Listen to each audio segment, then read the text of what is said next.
subscribe this channel.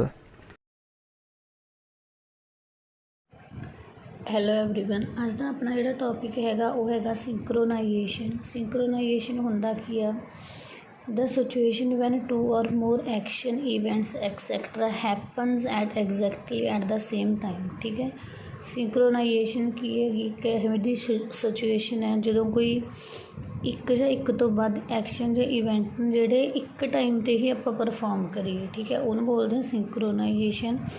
ਇੱਕ ਤੋਂ ਵੱਧ ਜਦੋਂ ਕੋਈ ਐਕਸ਼ਨ ਆਪਾਂ ਐਟ ਇੱਕ ਟਾਈਮ ਦੇ ਉੱਤੇ ਪਰਫੋਰਮ ਕਰਦੇ ਹਾਂ ਉਹਨੂੰ ਬੋਲਦੇ ਹਾਂ ਸਿੰਕਰੋਨਾਈਜੇਸ਼ਨ। ਪ੍ਰੋਸੈਸ ਸਿੰਕਰੋਨਾਈਜੇਸ਼ਨ ਦੇ ਵਿੱਚ ਕੀ ਹੁੰਦਾ, ਕੋਆਰਡੀਨੇਸ਼ਨ ਬਣਾ ਕੇ ਚੱਲਦੀਆਂ ਨੇ ਜਿੰਨੇ ਵੀ ਪ੍ਰੋਸੈਸ ਹੁੰਦੀਆਂ ਨੇਗੀਆਂ। ਪ੍ਰੋਸੈਸ ਦੀਆਂ ਇਹਦੇ 'ਚ ਦੋ ਟਾਈਪਸ ਹੁੰਦੀਆਂ ਨੇਗੀਆਂ। ਕੋਆਰਡੀਨੇਸ਼ਨ ਕੋਆਪਰੇਟਿੰਗ ਦਾ ਮਤਲਬ ਹੈ ਇੱਕ ਦੋ ਪ੍ਰੋਸੈਸ ਚੱਲ ਰਹੀਆਂ ਜਿਹੜੀਆਂ ਇੱਕ ਦੂਜੇ ਨੂੰ ਕੋਆਪਰੇਟ ਕਰਨਗੀਆਂ। ਕਾਹਦੇ ਲਈ? ਤਾਂ ਕਿ ਉਹ ਜਿਹੜੇ ਰਿਸੋਰਸ ਨੇ ਉਹ ਸ਼ੇਅਰ ਕਰ ਸਕਣ। ਪ੍ਰੋਸੈਸ ਦੀਆਂ ਦੋ ਟਾਈਪਸ ਹੁੰਦੀਆਂ ਨੇ, ਇੰਡੀਪੈਂਡੈਂਟ ਅਤੇ ਕੋਆਪਰੇਟਿਵ। ਇੰਡੀਪੈਂਡੈਂਟ ਪ੍ਰੋਸੈਸ ਕਿਹੜੀਆਂ ਹੁੰਦੀਆਂ ਨੇ?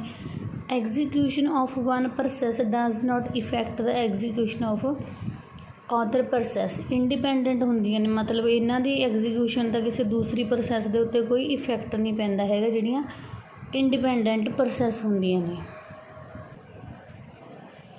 ਨੈਕਸਟ ਹੈਗੀਆਂ ਨੇ ਆਪਣੀਆਂ ਕੋਆਪਰੇਟਿਵ ਪ੍ਰੋਸੈਸ। ਇਹ ਜਿਹੜੀਆਂ ਹੁੰਦੀਆਂ ਨੇ execution of one process effect the execution of other process. ਠੀਕ ਹੈ, ਜਦੋਂ ਕੋਈ ਇੱਕ ਪ੍ਰੋਸੈਸ ਐਗਜ਼ੀਕਿਊਟ ਹੋ ਰਹੀ ਹੈ ਤਾਂ ਦੂਸਰੀ ਪ੍ਰੋਸੈਸ ਦੇ ਉੱਪਰ ਜਦੋਂ ਇਫੈਕਟ ਪਾਉਂਦੀ ਹੈ ਕੋਈ, ਤਾਂ ਉਹ ਹੁੰਦੀਆਂ ਨੇ ਕੋਆਪਰੇਟਿਵ ਪ੍ਰੋਸੈਸ। ਨੈਕਸਟ ਹੈਗਾ ਆਪਣਾ ਜਿਹੜਾ ਟੌਪਿਕ ਉਹ ਹੈਗਾ ਕ੍ਰਿਟੀਕਲ ਸੈਕਸ਼ਨ। ਕ੍ਰਿਟੀਕਲ ਸੈਕਸ਼ਨ ਕੀ ਹੈਗਾ? The code in the above part is accessed by all the process and this can lead the data inconsistency, so this code should be placed in the critical section।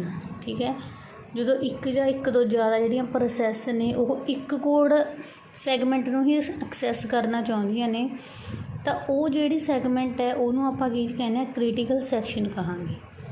ਠੀਕ ਹੈ, ਇੱਕ ਜਾਂ ਇੱਕ ਤੋਂ ਵੱਧ process ਨੇ ਜਿਹੜੀਆਂ ਸੇਮ ਕੋਡ ਸੈਗਮੈਂਟ ਨੂੰ ਐਕਸੈਸ ਕਰਨਾ ਚਾਹੁੰਦੀਆਂ ਨੇ ਤਾਂ ਉਦੋਂ ਆਪਾਂ ਜਿਹੜੀ ਉਹ ਕੋਡ ਸੈਗਮੈਂਟ ਹੈ ਉਹਨੂੰ ਕੀ ਬੋਲਾਂਗੇ, ਕ੍ਰਿਟੀਕਲ ਸੈਕਸ਼ਨ। ਠੀਕ ਹੈ, ਕ੍ਰਿਟੀਕਲ ਸੈਕਸ਼ਨ ਨੂੰ ਕਿਉਂ ਆਪਾਂ ਯੂਜ਼ ਕਰਦੇ ਹਾਂ? ਤਾਂ ਕਿ ਜਿਹੜੀ ਡਾਟਾ ਵੇਰੀਏਬਲ ਦੀ ਕੰਸਿਸਟੈਂਸੀ ਹੈ ਉਹਨੂੰ ਬਣਾਏ ਰੱਖਣ ਦੇ ਲਈ। ਠੀਕ ਹੈ, ਪ੍ਰੋਸੈਸ ਨੂੰ ਕਿਹਦੇ 'ਚ ਪਾ ਦਿੰਦੇ ਹਾਂ, ਕ੍ਰਿਟੀਕਲ ਸੈਕਸ਼ਨ ਦੇ ਵਿੱਚ। ਕ੍ਰਿਟੀਕਲ ਸੈਕਸ਼ਨ ਦੇ ਵਿੱਚ ਕੀ ਹੁੰਦਾ, ਇੱਕ ਟਾਈਮ 'ਤੇ ਆਪਾਂ ਇੱਕ ਤੋਂ ਜ਼ਿਆਦਾ ਪ੍ਰੋਸੈਸ ਨੂੰ ਕੀ ਨਹੀਂ ਕਰ ਸਕਦੇ, ਐਗਜ਼ੀਕਿਊਟ ਨਹੀਂ ਕਰ ਸਕਦੇ। ਇੱਕ ਟਾਈਮ ਦੇ ਉੱਪਰ ਸਿਰਫ ਇੱਕ ਹੀ ਪ੍ਰੋਸੈਸ ਐਗਜ਼ੀਕਿਊਟ ਹੋਊਗੀ। ਠੀਕ ਹੈ,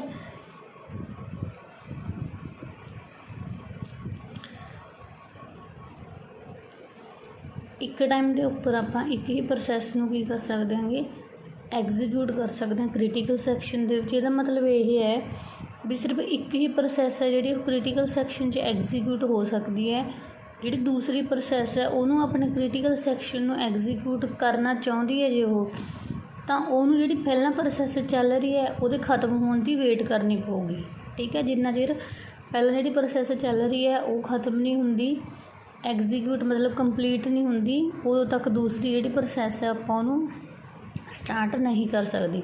ਉਹਨਾਂ ਟਾਈਮ ਉਹ ਵਾਲੀ ਪ੍ਰੋਸੈਸ ਨੂੰ ਵੇਟ ਕਰਨੀ ਪਊਗੀ ਜਦੋਂ ਤੱਕ ਫਸਟ ਵਾਲੀ ਜਿਹੜੀ ਪ੍ਰੋਸੈਸ ਚੱਲ ਰਹੀ ਹੈ ਉਹ ਕੰਪਲੀਟ ਨਹੀਂ ਹੁੰਦੀ ਹੈਗੀ। ਠੀਕ ਹੈ, ਅੱਗੇ ਦੀਆਂ ਕੰਡੀਸ਼ਨਸ ਨੇ ਕ੍ਰਿਟੀਕਲ ਸੈਕਸ਼ਨ ਦੀਆਂ। ਫਸਟ ਹੈਗੀ ਮਿਊਚੁਅਲ ਐਕਸਕਲੂਜਨ।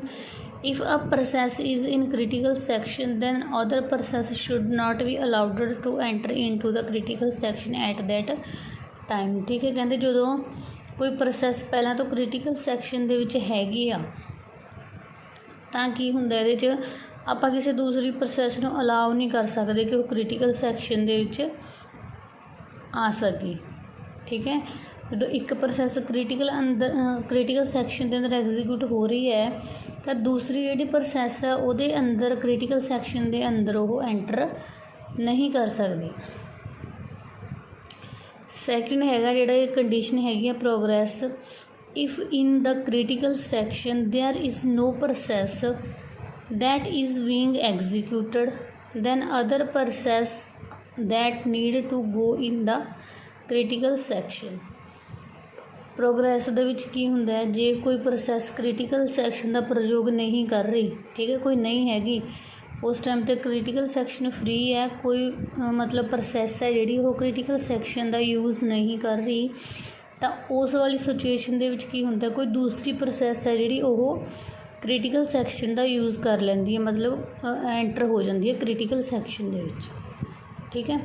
ਕ੍ਰਿਟੀਕਲ ਸੈਕਸ਼ਨ ਦੀ ਯੂਜ਼ ਕਰ ਦਿਆਂਗੇ ਆਪਾਂ ਸਿੰਕਰੋਨਾਈਜੇਸ਼ਨ ਦੀ, ਜਿਹੜੇ ਆਪਣੀ ਪ੍ਰੋਸੈਸ ਸਿੰਕਰੋਨਾਈਜੇਸ਼ਨ ਹੈ ਉਹ ਪ੍ਰੋਬਲਮ ਨੂੰ ਸੋਲਵ ਕਰਨ ਦੇ ਲਈ, ਤਾਂ ਕਿ ਇੱਕ ਟਾਈਮ ਦੇ ਉੱਪਰ ਸਿਸਟਮ ਦੇ ਵਿੱਚ ਸਿਰਫ ਇੱਕ ਹੀ ਪ੍ਰੋਸੈਸ ਐਗਜ਼ੀਕਿਊਟ ਹੋਵੇ। ਦੋ ਕੰਡੀਸ਼ਨ ਨੇ, ਮਿਊਚੁਅਲ ਐਕਸਕਲੂਜਨ ਅਤੇ ਪ੍ਰੋਗਰੈਸ। ਮਿਊਚੁਅਲ ਦੇ ਵਿੱਚ ਕੀ ਹੁੰਦਾ, ਇੱਕ ਟਾਈਮ ਦੇ ਉੱਪਰ ਸਿਰਫ ਇੱਕ ਪ੍ਰੋਸੈਸ ਹੀ ਮਤਲਬ ਕਿ ਐਂਟਰ ਕਰੂਗੀ, ਜੇ ਪਹਿਲੀ ਚੱਲ ਰਹੀ ਹੈ ਤਾਂ ਦੂਸਰੀ ਨੂੰ ਆਪਾਂ ਦੂਸਰੀ ਪ੍ਰੋਸੈਸ ਹੈ ਜਿਹੜੀ ਉਹ ਨਹੀਂ ਯੂਜ਼ ਕਰ ਸਕਦੀ ਕ੍ਰਿਟੀਕਲ ਸੈਕਸ਼ਨ। ਪ੍ਰੋਗਰੈਸ ਦੇ ਵਿੱਚ ਕੀ ਹੈ, ਜੇ ਕ੍ਰਿਟੀਕਲ ਸੈਕਸ਼ਨ ਦੇ ਵਿੱਚ ਕੋਈ ਪ੍ਰੋਗਰੈਸ ਨਹੀਂ ਹੋ ਰਹੀ, ਕੋਈ ਪ੍ਰੋਸੈਸ ਨਹੀਂ ਹੈਗੀ, ਫ੍ਰੀ ਹੈ, ਤਾਂ ਜਿਹੜੀ ਦੂਸਰੀ ਪ੍ਰੋਸੈਸ ਮਤਲਬ ਦੂਸਰੀ ਪ੍ਰੋਸੈਸ ਹੈਗੀ ਉਹ ਕੀ ਕਰ ਸਕਦੀ ਹੈਗੀ, ਐਂਟਰ ਕਰ ਸਕਦੀ ਹੈ ਕ੍ਰਿਟੀਕਲ ਸੈਕਸ਼ਨ ਦੇ ਵਿੱਚ।